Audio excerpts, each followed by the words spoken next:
Of course, last week they knocked off Buffalo in a thriller, 32-29. Oh, Kincaid had a shot, but could not squeeze it. And it's KC again.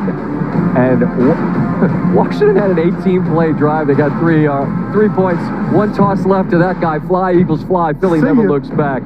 Jalen Hurts heading back to the Super Bowl. Sat with Cam Newton earlier this week. Those guys both know what it is to get close, but not quite. Here's some of their conversation. How you feeling? Solid, man. You ready to rap? Ready to chat? Talk to me.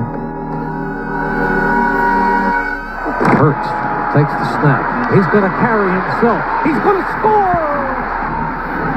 Hurts going deep. And it is caught. Devontae Smith. That's what the dude.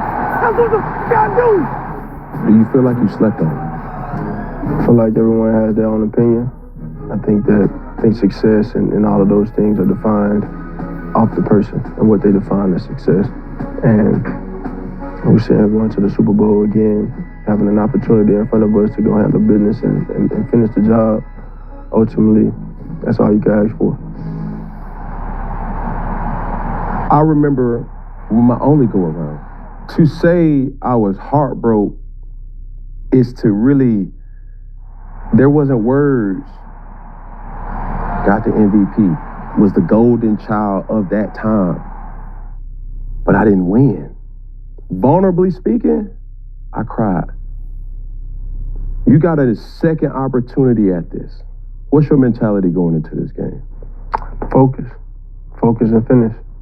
I can relate to you on that. Not the crying, but I can relate to you on coming up short after giving it everything that you had.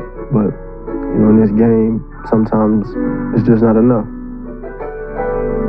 But honestly, it's not your turn yet. And so you believe in divine timing? I think everything happens when it's supposed to. And I think there's always a learning lesson in everything. And ultimately, it's about how you respond to what you do. All that we go through, all that we've been through, even this moment right here. Show me something tonight, man. You know, there's going to be highs and lows, and you have to take them all in at a time. And stay diligent in your process, work, and put forth a good effort. What's different about this go around? You want like the obvious or like Saquon Barkley? Talk to me nice. Saquon Barkley. He's been a great addition in the locker room for the team. Obviously his ability, but how he carries himself, how he goes about his business, and he's been a blast to play with. Guys, appreciate you. Swag and RC will talk Super Bowl big picture a bit later. You want the obvious? I think we turn to the guy that played with that guy the last time around against this Kansas City team and came this close. It is a second bite of the apple, right, for the quarterback and for a lot of the guys on this team. For a lot of the guys, yes. But just looking through the lens of Jalen, right, he was excellent in that game outside of a couple small mistakes. One big mistake. What do you think? Yeah. What do you think's different for him this time around? Well, I think that he's already experienced it, and he's got a wealth of experiences from that moment, including last year where things didn't work out. And you had to fight tooth and nail and really look at yourself in a critical way to figure out how can I come back improved and how can this team come back and improve. And I think that the fact that they've gotten back there, the fact that they've improved on both sides of the ball so greatly within a year, the coordinators have done a phenomenal job.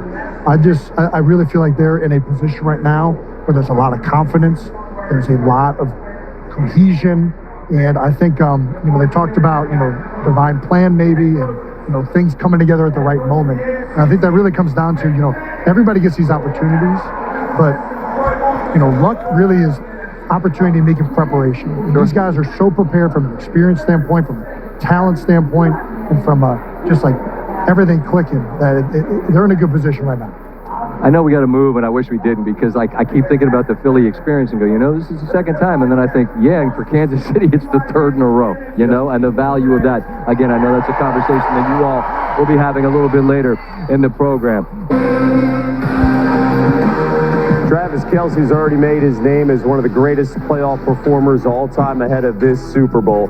How about this? He has the most playoff catches in NFL history and ranks second in receiving yards and touchdowns behind only the GOAT, that is the Hall of Famer Jerry Rice. a reminder, we're talking about a tight end, not a wide receiver with those numbers, and Kelce continues to post those big ones up each and every time when the spotlight's on him in the postseason. Super Bowl champ Ryan Clark joining us now from the Pro Bowl in Orlando. And RC, this is my biggest concern for this Eagles defense, because the last time we saw Philly, Zach Ertz lit them up. He had 11 catches in the middle of that field, was wide open, over 100 yards receiving in that NFC title game. When you look at the rematch from Super Bowl 57, what do the Eagles need to do against Travis Kelce to kind of limit those numbers and the damage on offense?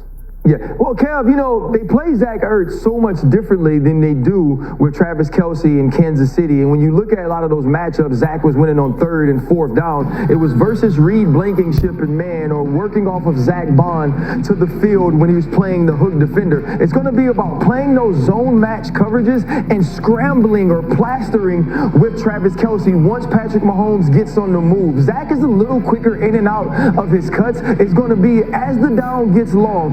Are they going to be able to stay with Travis Kelce, make plays on the ground? And to me, the biggest piece of it is get him to the ground once he makes the catch, because we know yards after the catch have been huge for him in his playoffs, especially against the Houston Texans. Making me feel a little bit better. In Super Bowl 57, Kelce had 6 catches for 81 yards and a touchdown in that victory against the Eagles. Let's go to the flip side now. KC's defense. They've got to deal with Saquon Barkley and that dominant offensive line of the Eagles. What should be the Chiefs' game plan going in?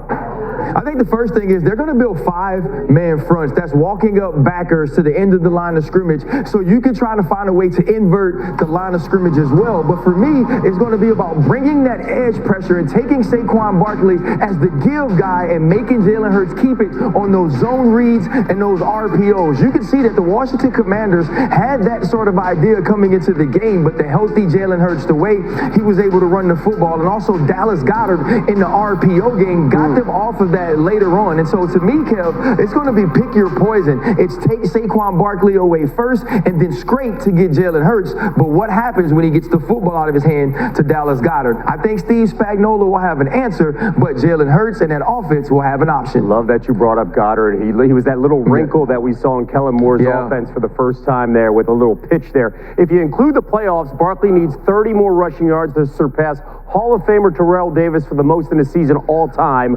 He might get it. Oh, let's hope he does. And a lot more. We'll see you in New Orleans. Enjoy Orlando, RC. My man. L and Kevin.